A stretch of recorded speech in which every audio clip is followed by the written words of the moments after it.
नमस्कार मित्रांनो, KR3 share market training centre मध्ये आपले स्वागत आहे. मी Rohit शिंगाणे.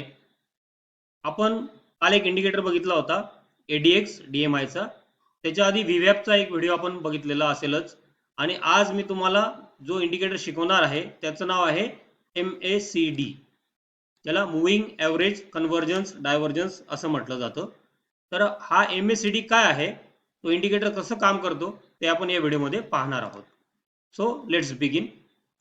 The MACD, that is moving average convergence divergence indicator, is a momentum oscillator primarily used to trade trends. म्हणजे हा जो MACD चा इंडिकेटर आहे हा प्रामुख्याने जो ट्रेंड चालू असतो त्या ट्रेंड मध्ये ट्रेड करण्यासाठी याला वापरला जातो. The two lines give trading signals similar to a two moving average system. तुम्ही मूव्हिंग ॲव्हरेज ऐकलेलंच असेल, तुम्ही वापरतही असाल. सिंपल मूव्हिंग ॲव्हरेजेस आहेत, एक्सपोनेन्शियल आहेत. तर तसे जे मूव्हिंग ॲव्हरेजेस ज्या पद्धतीने आपण वापरतो तसेच यातही दोन लाईन असतात जे आपण वापरत असतो. या दोन लाईन्स जे आहेत त्या मूव्हिंग ॲव्हरेज प्रमाणे ट्रेडिंग सिग्नल आपल्याला देतात. तर इथे जर बघितलं MACD आपण जेव्हा लावतो MACD इंडिकेटर, तर सिग्नल लाईन एक असते आणि एक MACD ची लाईन असते. यांचे कलर्स आपण चेंज करू शकतो, परंतु मी जे वापरतो ते ग्रीन आणि रेड वापरतो. इथे हा आता टेम्पररी आपण इथे ब्लू घेतलेला आहे समजवण्यापुरता. परंतु एक लाईन MACD ची आहे आणि दुसरी जी लाईन आहे ती सिग्नल लाईन आहे.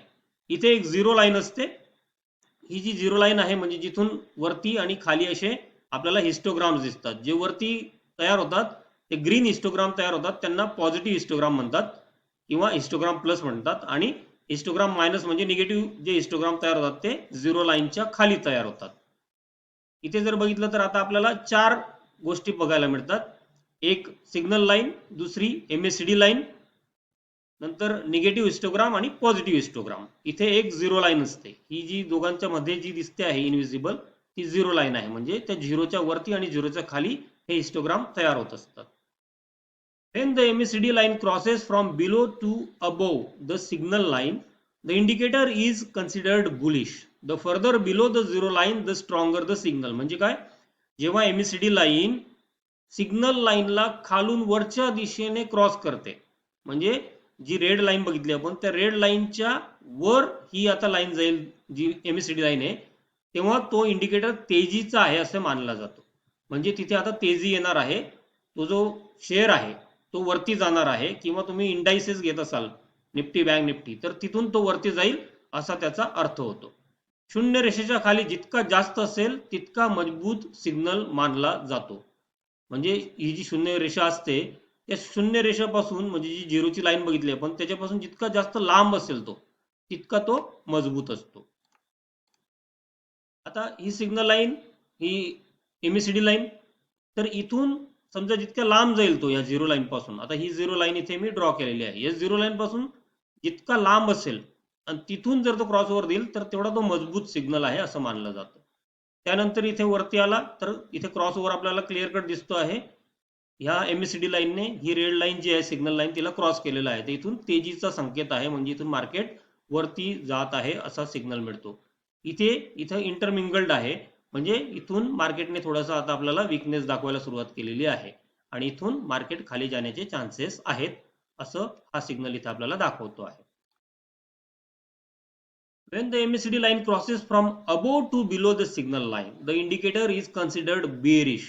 The further above the zero line, the stronger the signal. म्हणजे जेव्हा जी MACD ची लाईन आहे ती सिग्नल लाईनला वरून खाली क्रॉस करेल, म्हणजे आता जी MACD लाईन आहे ती खालच्या दिशेने जाईल, त्यावेळेस किंमत कमी होईल असं मानलं जातं. आणि ते शून्य रेषापासून जितका तो वरती असेल खाली येत असताना जितका लांब असेल तेवढा तो स्ट्रॉंग सिग्नल आहे असं मानलं जातं. तर तो कसा दिसेल, इथे बघा, जितका तो लांब असेल इथून आणि तिथून जर त्याने क्रॉस ओव्हर दिला तर तिथे मार्केट खाली जायचे चान्सेस असतात, किंवा ऍटलिस्ट तिथे कन्सॉलिडेशन सुरू होतं, म्हणजे ही जी तेजी आहे ही तेजी संपते.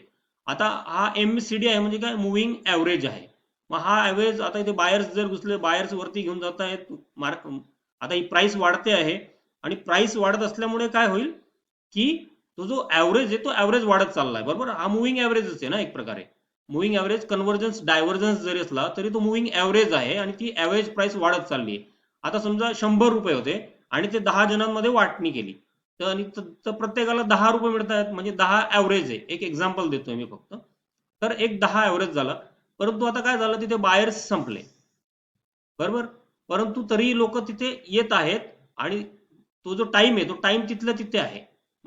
इथे आपल्याला आता त्या कॅन्डल्स वाढत जातील, म्हणजे जो मुव्हिंग ॲव्हरेज आहे तो काय होईल, तो कमी कमी होत जाईल. म्हणून हा ॲव्हरेज कमी होत चाललाय आता. याचा अर्थ इथे डाऊनच फॉल होईल असं काही नाही, डाऊनफॉल होईल असं काही नाहीये. इथे फक्त आपल्याला काय दाखवत होतं, आता जी तेजी झाली होती तिथे आता लोकांनी बाईंग केलेली आहे बऱ्याच वेळेपर्यंत. तिथे आता जर बाईंग झाली नाही तर काय होईल, ते कॅन्डल्स वाढत जातील, टाइम चालू राहील आणि त्या कॅन्डल्सचा जो ॲव्हरेज असेल, म्हणजे ती जी प्राइसची ॲव्हरेज असेल टाइमनुसार, तेवढ्या कॅन्डल्स बनत जातील. तुम्ही 5 मिनिटाच्या किंवा 15 मिनिटाच्या टाइम फ्रेमवर जर काम करत असाल, मी जनरली 5 मिनिटाच्या टाइम फ्रेमवर काम करतो, तर समजा 5 मिनिटाच्या टाइम फ्रेमवर इथे जर 15-20 कॅन्डल्स ह्याच प्राइस रेंजमध्ये राहिल्या तर मग ही लाईन हळूहळू कमी व्हायला लागते, कारण की तो ॲव्हरेज ड्रॉप होत चालला आहे असा त्याचा अर्थ आहे. म्हणजे इथे आता कॅन्डल्स वाढत चालले आहेत. म्हणजे समजा तिथे तुम्ही जे 10 लोकांमध्ये वाटायचे होते तिथे 20 लोक होऊन गेले, 20 कॅन्डल्स तयार होऊन गेल्या, तर त्या प्राइसला काय होईल, आता एक ॲव्हरेज प्राइस तयार होऊन जाईल. म्हणजे तुमच्याकडे जे 100 रुपये होते 10 जणांमध्ये 10-10 रुपये येणार होते, तर 20 लोक झाल्यानंतर तिथे काय होईल, आता तिथे ते 5-5 रुपये प्रत्येकाच्या वाट्याला येतील. म्हणजे ह्या कॅन्डल्स वाढत गेलेल्या आहेत परंतु प्राइस वाढत नाहीये, बायर्स येत नाहीयेत, म्हणून हा जो ॲव्हरेज आहे आता हा ड्रॉप व्हायला लागला आहे. परंतु जर सेलिंग प्रेशर जरी आला तरी देखील इथून ही जी लाईन आहे एमएसडी जी आहे ती खाली जायला लागते. मग हा खाली जाण्याचा संकेत काय आहे, एकतर इथे कन्सॉलिडेशन सुरू झालेलं आहे, म्हणजे तिथे बायर्स वाढत नाहीयेत, फक्त टाइम फ्रेम वाढत चालले आहेत, टाइम ज्या कॅन्डल्स आहेत त्या वाढत चालल्या आहेत. आणि दुसरी सिच्युएशन काय असू शकते की इथून जर सेलिंग प्रेशर आला त्यावेळेस देखील ही एमएसडी लाईन जोरात खाली येते. ते आपण जेव्हा रिअल टाइमला जाऊ तेव्हा दाखवेल मी तुम्हाला. आता ही प्राइस ऍक्शन बघा, इथे काय झालेलं आहे, सेम तेच एक्झाम्पल आहे मागच्या मागच्या स्लाइडचं.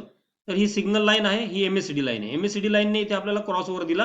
क्रॉस ओव्हर दिल्यानंतर आता इथून मार्केट वरती जायला लागलेलं आहे, प्राइस वरती जायला लागले ना, आपल्याला इथे ते क्लिअर कट दिसतंय की प्राइस वरती जाते आहे.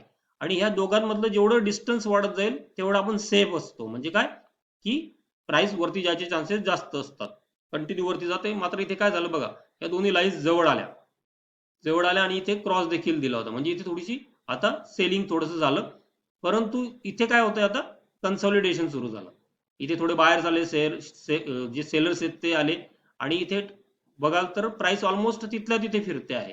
परंतु तरीही एमएसडी लाईन आता इथपर्यंत फक्त इंटरमिंगल्ड होते आहे. आणि इथून जेव्हा सेलिंग पुन्हा चालू झाली तर इथे तुम्हाला दिसेल की एमएसडीने आपल्याला इथे सिग्नल दिलेला आहे खालच्या डायरेक्शनला. आता इथून या झिरो लाईन पासून ती लांब आहे आणि इथून आता तिने आपल्याला सिग्नल दिला की प्राइस खाली जाणार आहे आणि इथून प्राइस आपल्याला खाली येताना दिसते आहे. क्रॉस ओव्हर होतो त्यावेळी जर एमएसडी आणि किंमत यांच्यामध्ये फरक दिसायला लागला तर हा एक मजबूत सिग्नल असतो. मग हा जो एमएसडी मधला फरक जो आहे तो कुठला, म्हणजे डायव्हर्जन्स. म्हणजे हा जो डायव्हर्जन्स आहे, divergence between the MSD and the price action is a stronger signal Wien it confirms the cross over signals. Cross over signal पण आहे आणि डायव्हर्जन्स पण आहे. काही लोक फक्त डायव्हर्जन्स पण वापरत असतात. ह्या मुव्हिंग ॲव्हरेज सह आपण मुव्हिंग ॲव्हरेज, कन्व्हर्जन्स, डायव्हर्जन्स दोन्ही वापरतो आहोत आपण इथे या एकाच सिग्नलमध्ये. मग हा जो डायव्हर्जन्स आहे तो कसा पकडायचा ते सांगतो मी तुम्हाला. आता इथे ही एमएसडीची लाईन आपण बघितली, एमएसडी आणि सिग्नल लाईन आहे तिथे.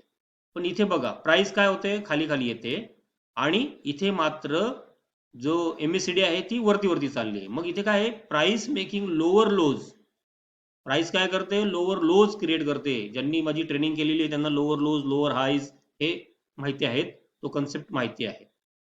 तर लोअर लोज इथे फॉर्म झाले प्राइस मध्ये. मात्र इथे काय झालेलं आहे, एमएसडी मध्ये हायर लोज तयार होत आहेत. म्हणजे डायव्हर्जन्स आहे हा. इथे किंमत कमी होते आहे परंतु एमएसडी जी आहे ती काय करते, हायर लोज क्रिएट करते. हे ऑपोजिट होतंय. म्हणून इथे बुलिशनेसचे सिग्नल जास्त आहेत. म्हणजे अशी सिच्युएशन जेव्हा येते त्यावेळेस मार्केटमध्ये तेजी येण्याचे संकेत असतात. आणि इथून जर तुम्ही बघाल तर जेव्हा त्याने क्रॉस ओव्हर दिला, तो क्रॉस ओव्हर दिल्यानंतर एक चांगली तेजी आपल्याला इथे पाहायला मिळाली.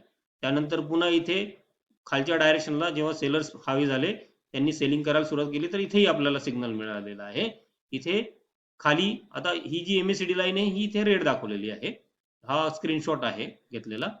त्याच्यामुळे MACD जी आहे आता इथे आपण रेड घेतलेली आहे. मग ही जी MACD आहे ही इथे आता खाली येते आहे आणि MACD खाली आल्यानंतर इथे आपल्याला प्राइस खाली जाताना दिसते आहे. पुन्हा इथे वरती जाते आहे. कन्फ्यूज होऊ नका. आपण आधी जो होता इथे पहिल्या स्लाइड्स मध्ये वेगळा कलर घेतला होता, इथे ब्लू कलर होता. मात्र ही गुगल वरून स्लाइड उचललेली असल्यामुळे इथे हा कलर जो आहे हा रेड जो आहे तो MACD चा आहे. मग MACD खाली येते इथे आणि जर तुम्ही बघाल तर मग अशा पद्धतीने जर आपल्याला लोअर लोज प्राइस मध्ये आणि हायर लोज जर MACD मध्ये मिळत असतील तर तो बुलिश सिग्नल असतो. आता आपण ऑनलाईन जाऊया आणि तिथे चेक करूया की कशा पद्धतीने मार्केट हे MACD चे सिग्नल देत असते. मग आता इथे बघूया, हा रिअल टाइम चार्ट आहे.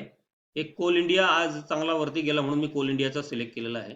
इथे काय करायचं आहे, स्टडीज मध्ये जाऊन तुम्हाला MACD सिलेक्ट करायचं आहे. MACD सिलेक्ट केल्यानंतर हा MACD चा इथे आपला इंडिकेटर लागून गेला. त्याला मी आता थोडा मोठा करून घेतो. आता ही व्हाईट लाईन जी आहे ती बाय डिफॉल्ट आलेली आहे, बरोबर. मग मी हिला आता चेंज करायचं जर असेल तर MACD ला जाईल आणि MACD चा जो कलर आहे तो मी फक्त आता इथे ग्रीन करून घेतो. बाकी सगळ्या ज्या काही सेटिंग्ज आहेत त्या बाय डिफॉल्ट असतील. 12.26.9 जे आहे ते बाय डिफॉल्ट आहेत. ते आपण झिरोदाचं ऍप वापरतो ते तसेच ठेवतोय. आता इथे बघा, झिरो लाईन पासून लांब होता आणि इथून त्याने सिग्नल दिला. मात्र इथे थोडंसं इंटरमिंगल झालं, परंतु जेव्हा तो वरती जायला लागला, वरती जायला लागल्यानंतर ही आजची तारीख आहे, 8 तारीख, 8 ऑगस्टला आपण हा रेकॉर्ड करत आहोत.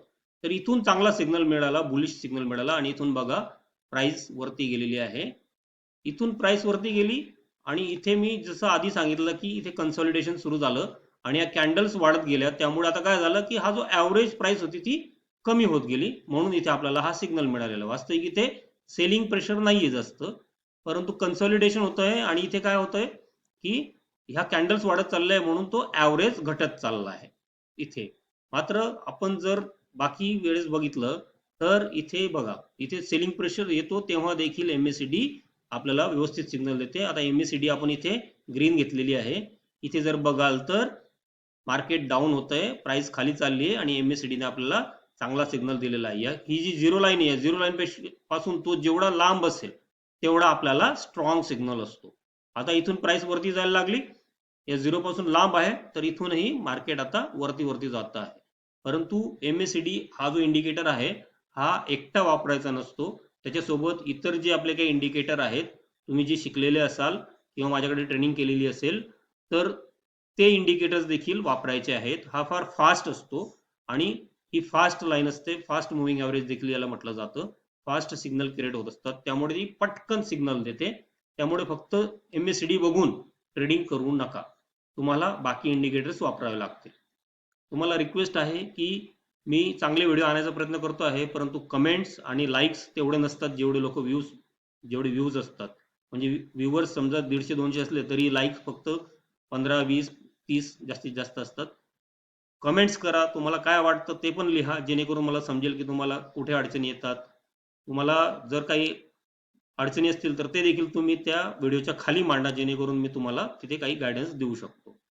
सो जर तुम्हाला हा व्हिडिओ आवडला असेल तर प्लीज लाईक करा, कमेंट करा आणि शेअर करा. तसेच तुमच्या मित्रांना शेअर केल्यानंतर त्यांना सबस्क्राईब देखील करायला सांगा. Thank you for watching this video.